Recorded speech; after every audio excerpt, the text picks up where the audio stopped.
Не менее успешным правителем оказался и брат Бату Берки-хан, который вывел Золотую Орду на новый уровень мировой геополитики. Был мусульманином, установил дружественные отношения с сельджукскими султанами и империей египетских мамлюков, в союзе с которой успешно противостоял государству хулагуидов.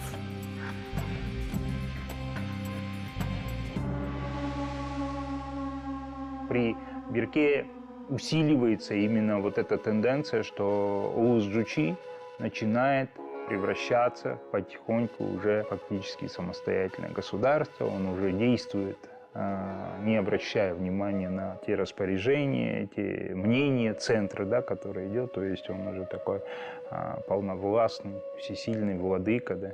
Именно Берке заложил основу вот современного казахского, ну, наверное, миропонимания, мироощущения, культуры, потому что это человек, который совместил чингизидскую традицию и тюрко-мусульманскую культуру.